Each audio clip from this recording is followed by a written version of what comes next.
Dr. Abdul, Cecil, deponi kae kama wala moro timre, makore no wan Linda. Kae man ke jo secho doho, te wacho ni ero kata beni gine doho, nitie gik moko ma pon tiere mopondo, ma pon wala nyal bedo kae karito. Yes, gimang'e ni Linda Mwananchi gi gigo mana siasa gi nying Linda no. Ma in fact I'm sure ni gin gi chama kendo gi kaka gidhi chung, lakini mama na siasa magore ka kaka Abdul wacha ni en siasa nikech jogi jomoset bere siasa gini mang'eny to Kenya wacho ni gitarore ma gin girito last minute ma sama registration timere kwa gidhi gi nying mar Linda ni.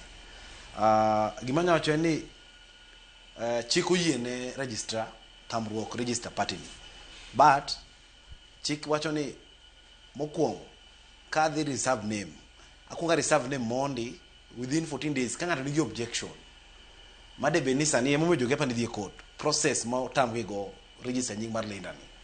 Process en ya adhi mondi atimo name search, name reservation. Katimo name reservation ni onego be ni ng'ama nigi objection kaka koro Linda moro ni emono be ni raise objection ka ABC o RPP ose gazette nying madwar mar Linda Mwananchi ni.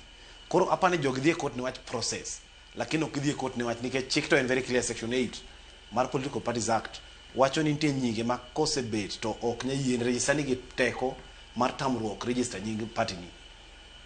Ka nyingi no obed associated gi any other party kata any group or gang, kata ka en nying manya ketho nying ma ji Kenya ka en nying ma ji feel ka en gi marach, lakini Linda ni abbreviation cha to nitie, lakini procedure mar o register tiyo go marach.